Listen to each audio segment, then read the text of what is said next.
Sampaikan sabdamu, urapi hambamu, sembunyikan selalu di balik salib Yesus. Sehingga hambamu selalu bergantung pada kekuatanmu, bukan kepada kemampuanku. Terima kasih Yesus, Engkau ada di sini. Kami menyembahmu. Dalam nama Yesus kami berdoa. Amin. Puji Tuhan. Di Danau Galilea ini, 2000 tahun lalu Yesus berjalan di atas air lautan yang sedang mengamuk dalam badai. Tuhan yang sama, Yesus gak berubah dahulu, sekarang, sampai selamanya. Dia tetap ada di sini. Dan saya bawa sekarang kebenaran firman itu kepada Anda. Mari kita buka Alkitab bersama-sama di Injil Matius. Matius pasal yang ke-14, ayat yang ke-22 sampai 33. Saya beri judul, Tenanglah, Aku ini. Jangan takut. Ini adalah 3 kalimat Yesus yang pernah Tuhan ucapkan di danau di belakang saya. Dan kalimat-kalimat ini penuh dengan kuasa dan sanggup mengubahkan hidup kita. Saya percaya apa yang saya sampaikan ini akan memerdekakan, bukan hanya menenangkan, tapi akan menuntun saudara, keluarga Saat Teduh tercinta, bagaimana berjalan di atas kemustahilan. Kita baca lebih dahulu ya, ayat 22, Yesus berjalan di atas air. Sesudah itu Yesus segera memerintahkan murid-muridnya naik ke perahu dan mendahuluinya ke seberang. Sementara itu ia menyuruh orang banyak pulang. Dan setelah orang banyak itu disuruhnya pulang, Yesus naik ke atas bukit untuk berdoa seorang diri. Ketika hari sudah malam, ia sendirian di situ. Berhenti sebentar di sini, cukup sedikit aja saya jelaskan. Kalau Tuhan yang memerintahkan muridnya pergi ke seberang naik perahu lagi, tenang saja. Asal kita jalan di poros kehendak Allah, Tuhan yang tanggung jawab atas hidup kita. Sekalipun ada badai taufan menanti, Tuhan sudah ada di depan. Dan saya yakin di setiap persoalan hidup kita ada jalan keluarnya. Asal sekali lagi kita itu jalan sesuai perintah. Kita itu hidup dalam poros atau di sentral kehendak Allah. Udah, I fear nothing, I fear no one. Kalau hatiku benar, dan kalau hidupku berada di dalam kehendaknya, kalau keinginan hati saya hanya rindu untuk melakukan kehendak Yesus, saya percaya Tuhan itu tidak akan melepaskan, meninggalkan, tidak menolak kita. Dan Tuhan suruh murid-muridnya ke perahu, naik perahu mendahulunya, lalu Tuhan berdoa sendirian di sana. Hari ini juga satu ministry Yesus yang tersisa, setelah Yesus telah menyelesaikan semua misinya di bumi, mati dan bangkit untuk kita, ada satu lagi yang sampai hari ini Tuhan lakukan hingga Tuhan datang. Yaitu apa? Yesus senantiasa berdoa sebagai imam besar agung kita di sorga. Langsung di hadirat Bapa ada dewan perwakilan kita. Tiada lain adalah Yesus Tuhan Anak Allah, dan juga dalam daging manusia tangannya tetap berlubang paku untuk mengingatkan bahwa Tuhan itulah perantara. Bayangin, seseorang di hadirat Bapa sangat mengerti kita. Dia pernah lapar, pernah dianiaya, pernah dikecewakan, dikhianati. Dan sekarang kalau Yesus berada di hadirat Bapa untuk you and me, kita khawatir apa atas kehidupan ini? Kita punya pembela. Pembela itu sudah langsung di hadirat Bapa. Yesus namanya. Dan Yesus naik ke atas bukit untuk berdoa seorang diri. Tentunya dia berdoa untuk murid-muridnya. Hari ini Yesus bukan naik ke atas bukit. Yesus sudah naik ke sorga. Dan dia senantiasa berdoa untuk murid-muridnya. Good news, kabar baik. You are being prayed for. Jikalau nggak ada satu orang pun di dunia ini mendoakanmu atau peduli, Yesus masih peduli atas hidupmu. It's not game over.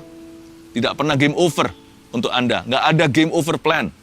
Dalam Kristus selalu yang namanya rencana start over, bukan game over. Kalau Anda sudah jatuh, Anda sudah bangkrut, kalau hari ini sudah terpuruk kondisinya, percayalah dalam Tuhan selalu ada permulaan. Selalu ada start over, permulaan yang baru. Katakan amin dulu. Ayat 24. Perahu murid-muridnya sudah beberapa mil jauhnya dari pantai dan diombang-ambingkan gelombang karena angin sakal. Sekalipun kita melakukan kehendak Tuhan, kita pun akan menghadapi angin sakal. Jangan pernah kecewa, loh aku ini melayani Tuhan kok menderita. Kenapa aku banyak pelayanan, tapi juga banyak pencobaan? Perahu murid-muridnya sudah beberapa mil jauhnya. Ada orang yang usianya baru belasan. Ada yang sudah 20-30-an, ada yang setengah baya 40-50, ada yang udah tua di atas umur 70. Berapapun mil hidup kita, angin sakal selalu ada. Tapi jangan takut, sekali ikut Yesus, Yesus tuh seumur hidup menyertai kita. Namanya Immanuel. Tuhan tuh nggak pernah berkata, sampai kilometer berapa ya lalu dada. Yesus tuh nggak begitu. Yesus tuh setia, namanya adalah setia. Kesetiaannya melebihi langit. Berarti melampaui masa hidupmu. Jesus is faithful to us a lifetime. Lebih tepatnya for eternity atau secara kekal. Jadi jangan khawatir ya, apapun yang Anda hadapi angin sakal itu sementara. Kasih Yesus itulah yang kekal. Ayat 25, kira-kira jam 3 malam. Datanglah Yesus kepada mereka berjalan di atas air. Ketika murid-muridnya melihat dia berjalan di atas air, mereka terkejut dan berseru, "Itu hantu!" Lalu berteriak-teriak karena takut. Yesus berdoa cukup lama ya. Kalau kita lihat kejadian sebelumnya, Yesus memberi makan 5.000 orang, lalu orang-orang sudah disuruh pulang, karena malam telah tiba, langit mulai gelap. Jadi misalkan kalau matahari terbenamnya jam 6, jam 7-an, wow, berarti Yesus berdoa berapa jam itu? Jam 3 baru menyusul mereka. Yesus tuh nggak pernah kalau berdoa untuk murid-muridnya itu setengah-setengah. Yesus kalau berdoa itu sampai keluar peluh darah di Getsemani. Saya percaya hari ini, sekalipun Yesus sudah bangkit dalam kemuliaan, sebagai imam besar kita, kata yang tertulis di kitab Ibrani, Yesus tetap berdoa sepenuhnya for you and me. Dan Yesus ini berjalan menyusul mereka di atas air. Tapi lucu, murid-muridnya nggak bisa melihat Yesus. Mereka malah kira mereka lihat hantu. Mau tahu kenapa? Mata orang jadi salah. Pandangan kita jadi juling secara rohani kalau hati kita ketakutan. Tahu nggak, rasa takut itu toksik sekali. Sebab waktu kita takut, kita nggak lihat donat, kita lihat lubangnya. Waktu kita takut, kita bukan melihat kesempatan, kita melihat kerugian. Orang yang takut itu sudah kesurupan matanya. Atau kerasukan. Bukan kerasukan setan, nggak tentu ya. Tapi kalau kita takut, mata kita udah nggak bisa lihat yang Tuhan lihat. Mata kita menjadi sama dengan 10 pasang mata pengintai-pengintai yang akhirnya semuanya gugur di padang gurun. Mereka melihat diri mereka seperti belalang. Itu raksasa, tapi ada 2 yang matanya diisi iman. Mereka melihat bahwa ini tanah perjanjian. Itu loh, buah-buahnya itu gendut-gendut. Ya, itu grapes atau anggurnya. Ini tanah penuh dengan susu madu. Kalau Tuhan berkata itu milik kita, bangsa Israel, kita pasti akan menguasainya. Itu bukan raksasa, yang menguasai kita lebih besar. Itulah bedanya. Orang kalau beriman dan ketakutan. Orang yang beriman melihat janji Tuhan. Orang yang ketakutan melihat setan. Tuhan pun dikira hantu. Bahasa Indonesia kan lucu. Tuhan. Coba dibalik. Hantu. Mereka nggak bisa lihat Tuhan, jelas-jelas Tuhan kok. Ada orang berkata, kalau aku lihat Tuhan Yesus, kalau aku lihat Tuhan, aku baru percaya. Nggak tentu. 2000 tahun lalu di sini, murid-murid melihat Tuhan dalam daging dan darah, tetap nggak percaya. Ada orang yang minta tanda. Aku harus minta tanda yang jelas, baru aku mau taat pada perintah Tuhan. Jangankan tanda, mereka lihat anak Allah sendiri, wujud Allah sebagai manusia, menjelma, tetap nggak percaya. Hati itu kalau takut, mata kesurupan, mata kerasukan setan. Lihat Tuhan, dikira hantu. Jangan-jangan nanti lihat hantu, dikira Tuhan. Itu namanya salah yang fatal. Karena itu janganlah hati itu takut. Makanya kalimat Yesus di ayat 27 itu penting sekali untuk memulai perjalanan iman kita. Tetapi segera Yesus berkata kepada mereka, catat ini judul kita. Tenanglah. Katakan tenanglah. Aku ini, katakan aku ini. Jangan takut, katakan jangan takut. Nah, tenanglah, aku ini, jangan takut. Nah, nomor 1 dulu ya, poin pertama, tulislah. Agar bisa berpikir jernih. Tenangkan hati dulu dalam hadiratnya.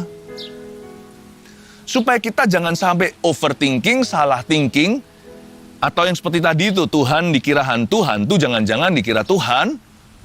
Supaya jangan sampai kita itu salah paham. Banyak orang kan binasa suatu hari karena salah paham sama Yesus. Dan juga banyak orang yang sudah terima Yesus, mereka nggak bisa melihat berkat Tuhan karena mereka salah paham sama janji Tuhan. Nah, mereka salah paham sama firman. Pokoknya lah, agar kita bisa berpikir jernih, supaya kita bisa melihat yang Tuhan lihat dari perspektif ilahi, supaya kita bisa lihat kesempatan, bukan lihat kerugian, bisa lihat kemajuan, bukan kemunduran. Hati perlu tenang dulu. Tenangkan hati dulu dalam hadiratnya. Hati itu tenang bukan karena kita mendengar musik klasik. Ya, piano klasikal itu bisa menenangkan, tapi itu ketenangan yang hanya sampai jiwa. Roh kita itu hanya tenang kalau masuk hadirat Allah. Makanya itu, saya nggak keburu-buru, nggak tergesa-gesa. Kalau hati saya lagi gundah gulana atau gelisah, lagi panik atau galau, saya nggak cepat-cepat membuat keputusan. Jangan pernah buat keputusan ketika hati Anda bimbang. Jangan buat keputusan ketika semuanya emosional. Ketika hati Anda gelisah itu jangan memutuskan apa-apa. Keputusan yang terbaik itu diambil dari otak pikiran yang tenang. Dan hati kita bisa tenang hanya kalau ketemu sama hadirat Tuhan. Saya punya satu kebiasaan. Kalau saya sedang diperhadapkan dengan sebuah keputusan, namun hati saya nggak siap, saya sisihkan dulu keputusan itu, saya taruh di pinggiran. Saya masuk ke hadirat Tuhan. Saya dengarkan bukan lagu klasik, lagu apa, tapi yang pasti saya dengarkan lagu pujian. Atau saya worship sendiri. Atau worship dengan teman. Pokoknya Tuhan itu bertata di atas pujian umatnya. Mau cari hadirat Tuhan itu gampang. Memuji Tuhan, Tuhan bertata di atasnya. Mau ketemu Tuhan, menyembah, Tuhan itu ada dalam penyembahan yang benar. Jadi kalau saya mau tenang, saya memuji dan menyembah Tuhan. Dan kalau saya mau tenang, saya buka Alkitab. Karena firman Tuhan itu menyejukkan. Menegur kadang-kadang, sakit kalau ditegur Tuhan. Tapi ujungnya alhasil, siapa yang dikoreksi oleh Tuhan, akhirnya memperoleh damai sejahtera, bahkan kedewasaan. Kalau Anda mau tenang, jangan cari tenang ke night club, nggak tenang di sana. Jangan ke alkohol, jangan ke kebiasaan buruk, jangan ke pornografi, wah itu merugikan sekali. Mau tenang, jangan ke drugs atau narkoba. Mau tenang yang sejati, masuk hadirat Allah. Nggak jauh sih, Tuhan sejauh memuji. Tuhan sejauh atau sedekat doa. Kita hanya berkata, Tuhan Yesus dia langsung ada di sana. Saya percaya, kalau hati kita tenang, pikiran kita jernih.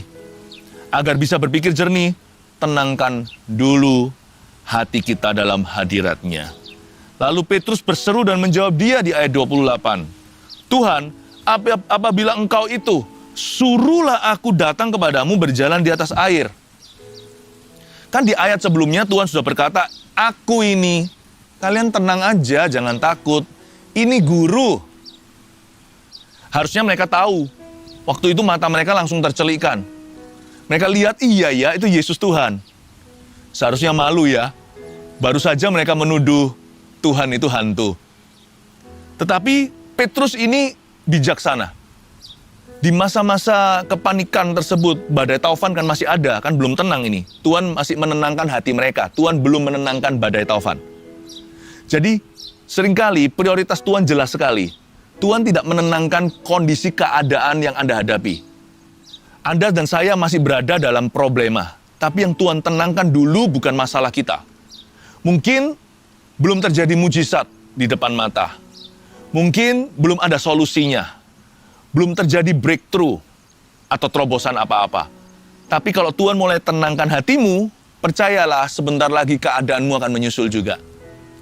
Jadi kalau Tuhan tenangkan hati seseorang, nurut saja, jangan bantah. Waktu Petrus sudah melihat Yesus, murid-murid semua tahu, oh iya ini guru. Petrus mengucapkan sesuatu yang sangat wise sekali. Sekalipun dalam kepanikan badai taufan, dia perlu konfirmasi. Gak ada salahnya minta konfirmasi. Karena iman kita bukan berdasar penglihatan. Iman kita berdasarkan pendengaran. Lalu Petrus berseru begini dan menjawab Yesus. Tuhan, apabila engkau itu. Ini Petrus bukan ragu ya. Petrus perlu make sure untuk memastikan saja. Tuhan, apabila engkau itu, suruhlah aku. Suruhlah aku datang kepadamu berjalan di atas air. Petrus minta satu perintah baru. Tuhan, kalau itu memang Tuhan, suruh saya. datang. Nomor 2, tulis ini, agar bisa berbuah, kenali Tuhan dari damai sejahtera dan firman-Nya. Kita nggak boleh mentang-mentang ada tertulis dalam firman lalu kita lakukan. Ya, kecuali firman yang sifatnya perintah, itu bisa kapan saja. Mengampuni nggak perlu konfirmasi. Tapi kalau kita itu dikasih satu firman yang berupa janji, kita perlu gumulkan. Paham maksud saya? Kita nggak bisa mentah-mentah, kita ambil ayat Tuhan berjalan di atas air, lalu kita nyemplung ke danau itu, lalu keluar dari perahu, lalu kita berkata, sekarang aku jalan di atas air. Jangan salahkan siapa-siapa jikalau Anda tenggelam. Karena Tuhan tidak perintahkan Anda jalan di Danau Galilea. Ini adalah sebuah cerita, kita bisa ambil maknanya. Tapi ini bukan perintah untuk Anda jalan di atas air, lalu Anda tenggelam dan mati konyol di situ. Untuk perkara-perkara baru dalam hidupmu, kalau itu bukan perintah Tuhan, tapi unsurnya adalah janji, minta konfirmasi. Supaya kita bisa berbuah dan ada penyertaan Allah, kenali Tuhan. Apakah ini kehendak Allah atau bukan? Dari mana? Dari damai sejahtera. Kita bisa tahu kalau itu kehendak Tuhan atau tidak, kadang-kadang kita dikasih kepekaan. Saya berdoa supaya kita semua semakin peka. Kita itu bisa rasa serak atau enggak? Seringkali kita mau melakukan sesuatu ya tiba-tiba rasa hati itu nggak serak gitu. Perasaan kayak nggak damai sejahtera, jangan dilakukan dulu. Kembali ke ruang doa, doa lagi. Uji. Kalau Anda tidak pasti juga bisa ajak beberapa saudara seiman yang bisa dipercayai, terutama beberapa orang yang lebih dewasa imannya. Di sana kita bisa diskusi. Dan coba Anda juga dengarkan apa pendapat mereka. Menurut mereka, apakah ini baik untuk dilakukan? Karena Tuhan juga bisa memakai besi menajamkan besi, manusia ilahi, manusia yang takut akan Allah saling menajamkan satu dengan yang lainnya. Kitab Amsal juga berkata dengan banyaknya nasihat suatu perkara dimenangkan. Bukan berarti dengar semua orang ya. Kalau kita mau dengar semua orang 1001 opini, kita tidak akan berjalan. Kita nggak akan melakukan apa-apa. Maksud saya seleksi, be selective. Belajar untuk lebih selektif memilih siapa yang boleh dan bisa berbicara ke dalam kehidupanmu. Janganlah berdiri di jalan orang berdosa. Janganlah kita itu duduk bersama pencemooh. Janganlah mendengarkan nasihat orang fasik. Kalau kita mau berhasil dalam hidup ini, jangan dengarkan perkataan orang-orang yang salah. Makanya itu gosip fitnah harus disingkirkan semua. Tapi kita bisa minta sama Tuhan orang-orang maju sekeliling kita. Penasihat-penasihat yang benar dan takut akan Allah.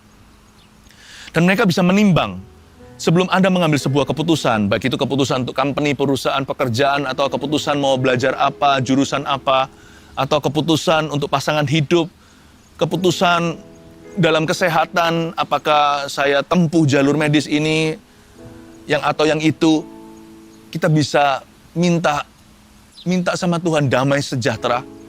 Tapi jangan pernah lupa bahwa otoritas orang percaya itu adalah firman Allah. Karena itu agar supaya kita bisa berbuah, kita bisa mengenali kehendak Tuhan, kenali Tuhan dari damai sejahtera dan firman-Nya.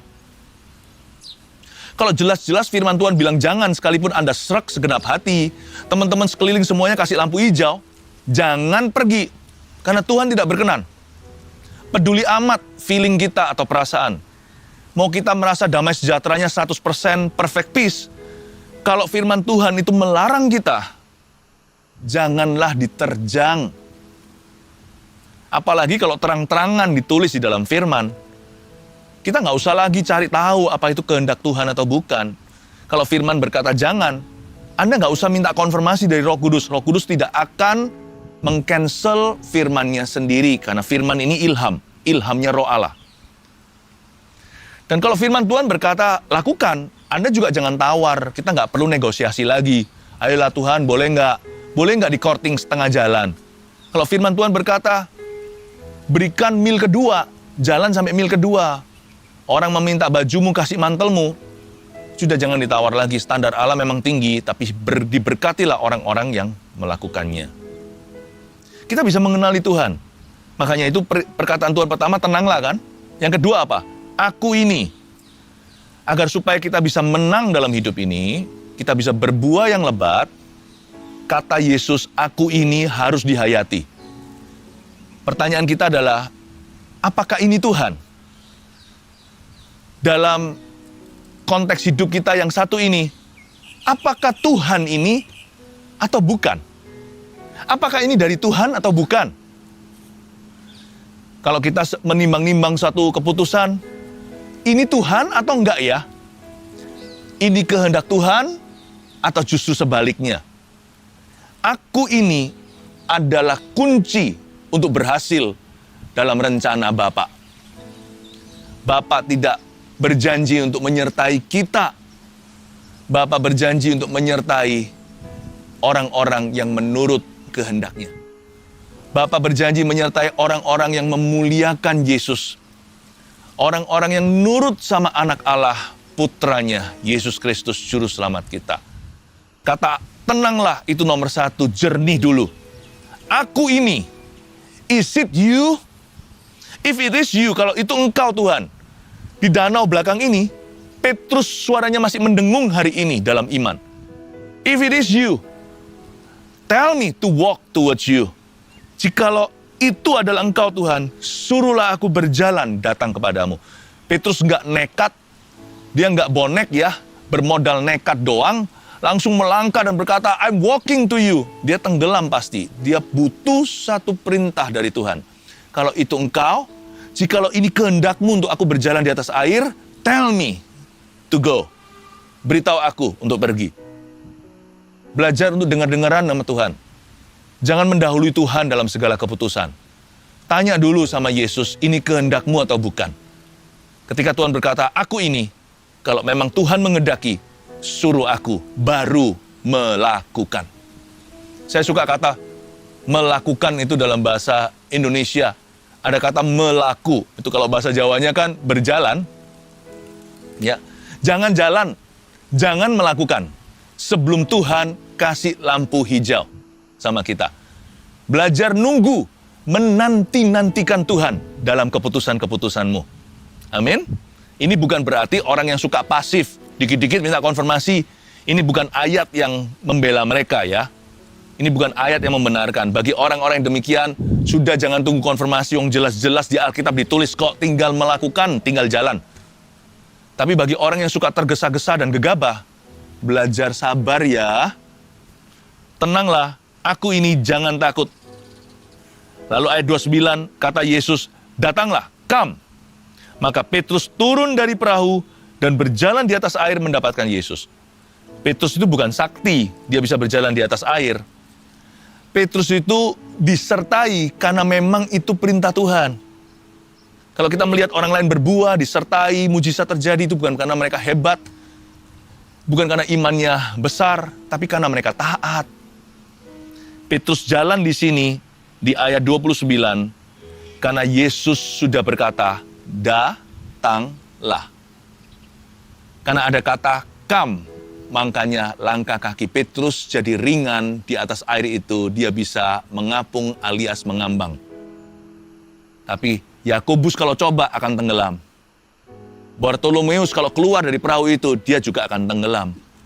Tak peduli sekalipun Yohanes yang paling dicintai sama Tuhan pun, kalau dia berani nekat, Tuhan gak akan sertai. Dan dia pun tidak akan bisa berjalan di atas air seperti Petrus. Jangan tiru sukses orang lain. Setiap orang punya amanat yang berbeda, sekalipun amanat agung kita sama. Setiap orang perlu mencari kehendak Tuhan secara pribadi untuk hidupnya. Ayat 30, tapi ketika dirasakannya tiupan angin, takutlah ia dan mulai tenggelam. Lalu berteriak, Tuhan, tolonglah aku. Segera Yesus mengulurkan tangannya memegang dia dan berkata, hai orang yang kurang percaya, mengapa engkau bimbang? Lalu mereka naik ke perahu dan angin pun redalah. Dan orang-orang yang ada di perahu menyembah dia, katanya, sesungguhnya engkau anak Allah. Yang terakhir, dari kata Yesus jangan takut, kita melihat langsung kebalikannya. Petrus merasakan tiupan angin, dia takut dan mulai tenggelam sambil berteriak, Lord, help me. Dan Yesus immediately tidak pakai basa-basi, langsung Tuhan angkat dia dulu baru ditegur nanti. Tuhan itu kan begitu, tolong dulu baru diajari. Kita orang tua kadang-kadang kebalikannya, anak jatuh, nah, papa sudah bilang, ya kan, I told you so, kita marahi dulu baru tolong dia. Tuhan kita itu bapak yang beda. Dia bantu dulu. Kalau nggak dibantu, Petrus tenggelam tuh. Jangan main-main loh ya. Ini lagi badai. Kalau tenggelam, dia bisa diseret oleh ombak. Udah nggak ada di depan Yesus. Disitulah orang-orang yang meninggal, mati, korban banjir. Ini kan terjadi angin luar biasa. Itu airnya bergejolak, bahkan naik berapa meter ke atas seperti tsunami kecil. Kalau Tuhan nggak tolong dia langsung, Petrus pasti hanyut. Tuhan tolong dia. Dan dalam menolong dia, saya menemukan satu hal.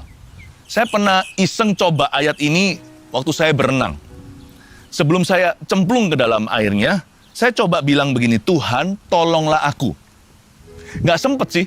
Baru kaki saya satu di atas air gini, lalu satunya menyusul, cepat berkata, Tuhan tolonglah aku. Baru bilang, Tuhan, belum N, bluk, udah masuk ke air. Saya curiga, ini di slow-mo sama Tuhan. Tenggelamnya Petrus pun di slow motion. Nggak mungkin dia keburu bilang, Tuhan tolonglah aku, coba.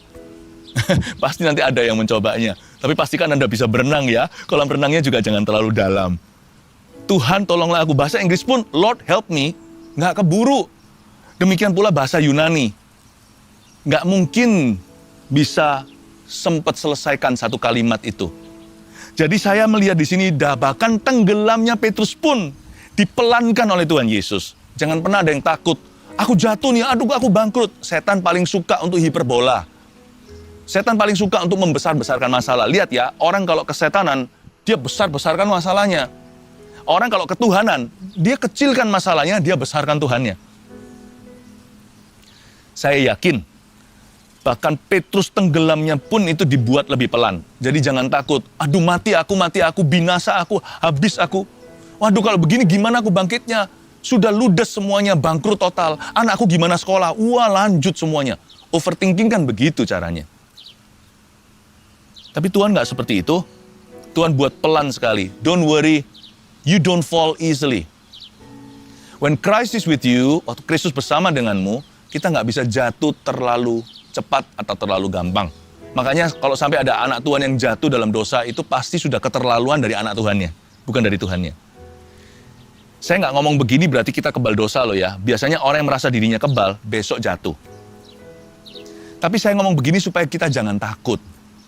Nggak semudah itu jatuh. Berapa orang itu over worry soalnya. Terlalu khawatir. Gimana besok kalau nggak bisa makan? Gimana besok kalau nggak bisa sekolahkan anak? Aduh, nanti aku gini. Sekarang lagi pandemi. Atau gimana nanti usahaku pasti akan gulung tikar nih. Kalau aku kena kanker gimana? Kena kanker gimana? Padahal dia sehat. Teman-teman saya kena kanker, tiba-tiba langsung stadium 3. Kalau saya gimana? Wah, don't worry. You don't fall easily. Kita tidak segampang itu tenggelam. Ada Tuhan. Kalaupun kita ngalami masalah yang diizinkan, itu untuk kebaikan kita. Dari sini kita tahu bahwa agar bisa berjalan dalam kemustahilan, poin ketiga, pegang perintah dan janji Tuhan. Bertobat dari pikiran yang negatif. Anda bisa menguasai pikiran itu kok. Karena Tuhan memberimu Roh Kudus. Anda bisa berkata, tenanglah hai jiwaku, pujilah Tuhan, tenang teduh, semua indah pada waktunya. Agar bisa berjalan dalam kemustahilan, pegang perintah dan janji Tuhan. Tuhan nggak nuntut kita sempurna agar kita berjalan di atas air.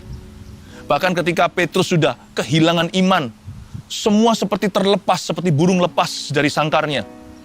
Petrus tenggelam pun, satu, tenggelamnya pelan. Dua, ditangkap Tuhan. Meskipun ditegur akhirnya. Nggak dibiarkan Tuhan ajari dia. Hai kamu kurang percaya, harusnya percaya itu begini loh ya. Baik ya Tuhan Yesus ya. Ikut Tuhan itu harusnya bisa enjoy hati kita. Hati kita itu nggak perlu memikirkan segala sesuatu. Ada Tuhan di hidupku, saya nggak perlu pikirkan everything, you see. Saya bisa rencanakan segalanya, tapi saya nggak usah pikirkan segalanya. I have God. Saya punya Tuhan. Dah, buat apa saya pikirkan semuanya? Apalagi kalau tidak semua pikiran saya itu benar, ujungnya tidak akan terbukti sebagian besar. Ngapain dipikirin? Tenanglah. Aku ini. Jangan takut.